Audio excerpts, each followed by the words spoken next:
नमस्कार, हमारे चैनल में आपका स्वागत है। मैं हूं रामचंद्र मौर्य। साथियों, आज इनकम टैक्स डिपार्टमेंट में आईटीओ पर दिल्ली में आग लग गई। 3:05 पर जब बाबू और अधिकारी काम कर रहे थे, ठीक उसी समय आग लगी। आग लगने के बाद अफरा तफरी मच गई। जान माल का नुकसान तो नहीं हुआ, लेकिन बहुत सी फाइलें, बहुत से कंप्यूटर जल गए। आग लगी या आग लगाई गई, क्योंकि मोदी सत्ता को एहसास हो चुका है कि उनकी सरकार जाने वाली है और इनकम टैक्स के, सीबीआई के, ईडी के जो आंकड़े हैं, चंदा और धंधा पर जो सरकार ने लूट मचाई थी, उस सबूत को नष्ट करने के लिए आग लगाई गई या आग लगी, इसका जवाब सरकार के पास नहीं है। आज ही नहीं, पिछले 16 अप्रैल को भी गृह मंत्रालय में, अमित शाह गृह मंत्री के मंत्रालय में, नॉर्थ ब्लॉक के दूसरी मंजिल पर भी आग लगी थी और उस समय भी कहा गया था कि फाइलें तो नहीं जली हैं, लेकिन कंप्यूटर्स को नुकसान हुआ है। आज डिजिटल युग है। डिजिटल युग में सारी जानकारियां, सारा डाटा कंप्यूटर में होता है। फाइलें तो औपचारिकता मात्र रह गई हैं। फाइलों का दौर तब था जब कंप्यूटर नहीं थे, लेकिन डिजिटल युग बनने के बाद, कंप्यूटर आने के बाद सारी जानकारियां कंप्यूटर में सहेजी जाती हैं। इस बात को हर कोई जानता है।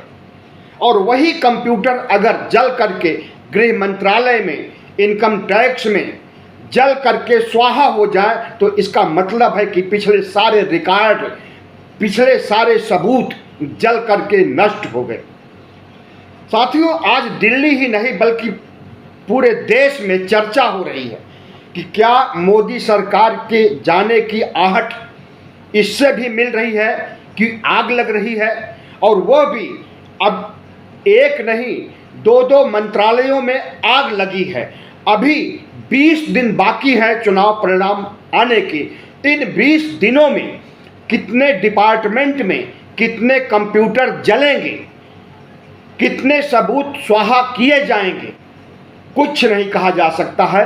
आग लगना एक प्राकृतिक दैविक घटना मानी जाती है, लेकिन जिस समय बाबू और अधिकारी काम कर रहे हों, उस समय आग लगे और आग अपना पूरा काम कर जाए, पूरा सबूत जला जाए, क्या विश्वसनीय है? अगर यह आग रात में लगी होती, शॉर्ट सर्किट से लगी होती, तो निश्चित रूप से माना जाता कि उस समय कर्मचारी नहीं थे, उस समय अधिकारी और बाबू नहीं थे।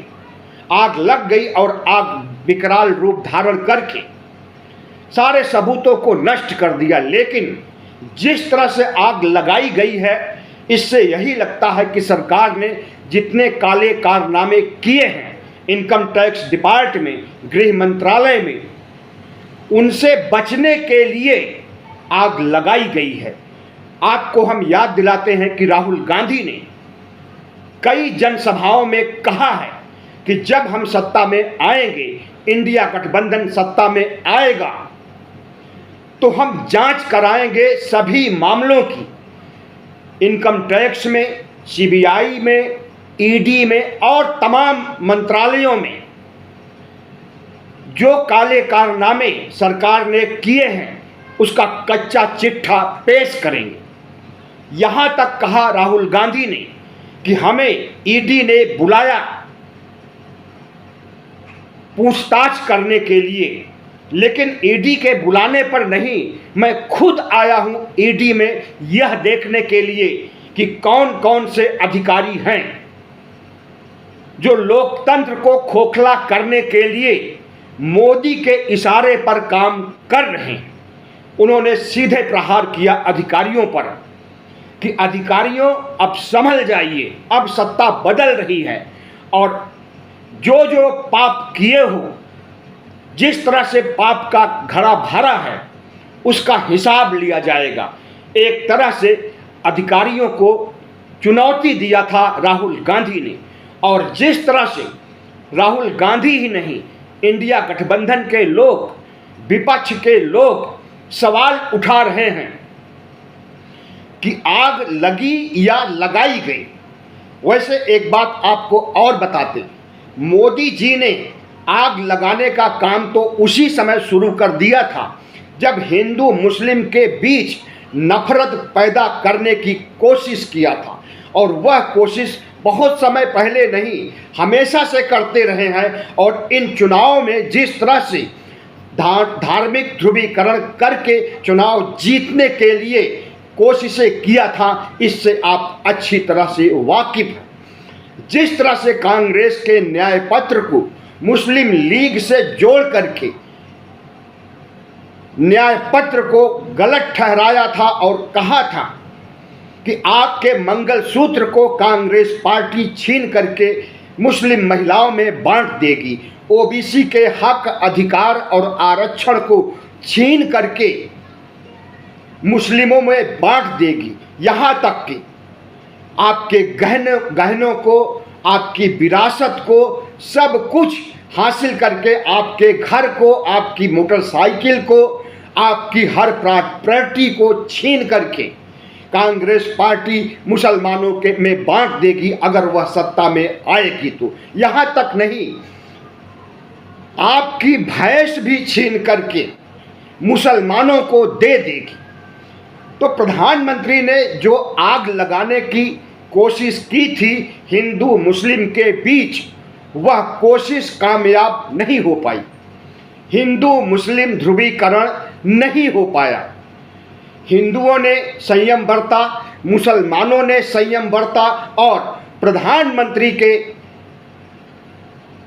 भाषण पर किसी ने गौर नहीं किया और उसे नज़रअंदाज कर दिया।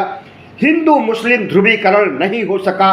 हिंदू मुस्लिम अपने समरसतापूर्ण समाज में एक दूसरे के साथ सौहार्दपूर्वक रह रहे हैं जैसे पहले रहते थे। और प्रधानमंत्री नरेंद्र मोदी ने सोचा कि 80-20 का खेला करके, हिंदू मुस्लिम ध्रुवीकरण करके, धार्मिक उन्माद फैला करके आग लगा दी जाए समाज में, और उस आग से ही हमारी जीत सुनिश्चित हो पाएगी। तो समाज में लगाई हुई आग तो कामयाब नहीं हुई, और अब जब शेयर बाजार आए दिन धड़ाम से गिर रहा है और शेयर बाजार से यही आहट आ रही है कि मोदी सरकार जा रही है, तमाम सर्वे और तमाम आंकड़े गवाह हैं कि नरेंद्र मोदी बैकफुट पर आ गए हैं। इनका चेहरा अब पहले जैसा प्रभावी नहीं रह गया है। राहुल गांधी का चेहरा और कद मोदी की अपेक्षा कहीं आगे बढ़ गया है। ऐसे में जब नरेंद्र मोदी को एहसास हो रहा है, अमित शाह को एहसास हो रहा है कि जितने पाप, जितने गुनाह पिछले 10 सालों में किए हैं और उसका रिकॉर्ड कंप्यूटर्स में, फाइल्स में दर्ज हैं, उन गुनाहों को क्यों ना खत्म कर दिया जाए। साथियों, आग लगने की घटना कोई ऐसी घटना नहीं है कि यह समाज में नहीं होती है। समाज में भी होती है, बाजारों में आग लगती है, घरों में आग लगती है। लेकिन जो आग लगती है उसके लक्षण और होते हैं, और जो आग लगाई जाती है उसके लक्षण और होते हैं। आजकल जो आग मंत्रालयों में लग रही है उसके लक्षण यही साबित करते हैं कि अपने पाप के घड़े को फोड़ने के लिए, पाप के घड़े को जलाने के लिए आग लगाई जा रही है। ऐसी बात नहीं है कि पहले आग नहीं लगी है। 2004 में जब शाइनिंग इंडिया का नारा चला था और अटल बिहारी वाजपेयी को लग रहा था कि वह जीत करके आने वाले हैं और दूसरी बार प्रधानमंत्री बनने वाले हैं 5 साल के लिए, लेकिन जनता ने ठुकरा दिया। सांप्रदायिक पृष्ठभूमि से आने वाले अटल बिहारी वाजपेयी को जब पता चला कि उनकी सरकार जाने वाली है तो उनके मंत्रालयों में भी आग लगी और डिसइन्वेस्टमेंट की तमाम फाइलें जल करके खाक हो गई। इसके पहले नरसिम्हा राव की सरकार में भी सरकारी कार्यालयों में आग लगी थी और यह दौर कांग्रेस का था। तो हमें लगता है कि चाहे कांग्रेस हो, चाहे भारतीय जनता पार्टी हो, या चाहे चंद्रशेखर की सरकार हो, चाहे बीपी सिंह की सरकार हो, अपने पापों से, अपने गुनाहों से बचने के लिए सरकारी विभागों में आग लगवाई जाती है, आग लगती नहीं है। तो यह कोई अजीबोगरीब घटना नहीं है कि पहली बार सरकारी मंत्रालय में आग लगी है, लेकिन इतना जरूर है कि जिस कदर आग लगी और जिस तरह से आग को बुझाने का प्रयास नहीं हुआ, जब तक कि कंप्यूटर्स और फाइलें जल करके खाक नहीं हो गए, तब तक 3:05 पर लगी आग आईटीओ में यही साबित करता है कि आग बुझाने की ही मंशा नहीं थी। अगर आग रात में लगती तो निश्चित रूप से माना जाता कि उस समय कोई नहीं था वहां पर, आग लगी और आग ने विकराल रूप धारण करके सरकारी कार्यालय में तमाम सबूतों को या तमाम आंकड़ों को खत्म कर दिया, जला दिया। लेकिन जब 3:05 पर आग लगती है और ऑफिस काम करता रहता होता है, तो क्या तुरंत आग को नहीं बुझाया जा सकता है? नुकसान होने से पहले, फाइलें और कंप्यूटर जलने से पहले क्या आग पर नियंत्रण नहीं पाया जा सकता था? ऐसे बहुत से सवाल हैं, लेकिन ये सवाल ज़्यादा महत्वपूर्ण नहीं है। सवाल तो ज़्यादा महत्वपूर्ण ये है कि अमित शाह ने आज कहा कि 380 सीटों पर चुनाव संपन्न हो गए हैं और इसमें से 270 सीटें प्रधानमंत्री नरेंद्र मोदी को तीसरी बार शपथ लेने के लिए मिल रही हैं। लेकिन जब देखिए कि इन्हीं सीटों में 2019 में कितनी सीटें मिली थी, तो अगर उन सीटों को लिया जाए तो प्रधानमंत्री नरेंद्र मोदी की बुरी तरह से हार हो रही। 380 सीटें जिस पर कि चुनाव हुआ है, उसमें 170 नहीं बल्कि 100 सीटें भी भारतीय जनता पार्टी को 2019 में नहीं मिली थी। तो किस बूते पर ऐसा कह रहे हैं अमित शाह कि 380 में 270 सीटें भारतीय जनता पार्टी को मिलने वाली है? प्रधानमंत्री नरेंद्र मोदी जिस तरह से बौखलाए हुए हैं, जिस तरह से घबराए हुए हैं और जिस तरह से उन्हें अपनी हार नज़दीक दिख रही है, उससे न केवल समाज में बल्कि सरकारी कार्यालयों में भी आग लगने लगी है। और इसके लिए अगर किसी को जिम्मेदार माना जाएगा तो उसे मोदी सत्ता को ही जिम्मेदार माना जाएगा। लेकिन इनके खिलाफ कोई कार्रवाई नहीं होगी, क्योंकि सत्ता में है, न्यायालय तक को प्रभावित करते हैं, तमाम एजेंसियां इनके हाथ में है और यह डर इन्होंने जनता में बैठा रखा है या विपक्ष में बैठा रखा है कि 470 सीटें हमें 370 पार और 400 से अधिक सीटें हमें मिलने जा रही हैं 2024 के चुनाव में। लेकिन कितनी सीटें मिलेगी? समीक्षकों के द्वारा 200 से लेकर के 235 सीटें तक भारतीय जनता पार्टी को 2024 के लोकसभा चुनाव में मिलने जा रही हैं। अगर इतनी सीटें मिलती हैं तो मोदी सरकार तीसरी बार हैट्रिक नहीं लगा पाएगी और तीसरी बार नरेंद्र मोदी शपथ नहीं ले सकेंगे। 400 पार 370 पार का आंकड़ा इन्होंने जब जनता के बीच में नारे लगाए 370 पार 400 पार के, तो उसके बाद ही इन्होंने यह भी अपने सांसदों से कहलवाया कि हमें 470 370 सीटें दीजिए, हम संविधान को बदल देंगे। उसके बाद ही पूरे देश में आग लग गई। आज जो आग लगी है यह तो छोटी आग है, लेकिन संविधान को हटाने, संविधान को जलाने, संविधान को नष्ट करने की मंशा जब भारतीय जनता पार्टी ने व्यक्त कर दी, तो उसके बाद पूरे ओबीसी, एससी, एसटी समाज के मतदाताओं के दिल दिमाग में आग लग गई और वह नरेंद्र मोदी को सत्ता से हटाने के लिए कस्में खाने लगे। 14 अप्रैल को बाबा साहब डॉक्टर भीमराव अंबेडकर की 133वीं जयंती पर पूरे देश से संदेश आने लगा कि ओबीसी, एससी, एसटी के लोग संविधान बचाने के लिए, बाबा साहब डॉक्टर भीमराव अंबेडकर की किताब बचाने के लिए प्रधानमंत्री नरेंद्र मोदी के खिलाफ वोट डालने का मन बना चुके हैं। मोदी के वोट पर चोट करके मोदी को हराने का मन बना चुके हैं। ऐसे समय में आग तो कई बार लग चुकी है। ओबीसी, एससी, एसटी के बीच लग चुकी है, हिंदू मुस्लिम के बीच आग लगाने की कोशिश की गई, लेकिन आग नहीं लग पाई। लेकिन जो फाइलें जल करके खाक हो गई हैं, क्या उन फाइलों को फिर से प्राप्त किया जा सकता है?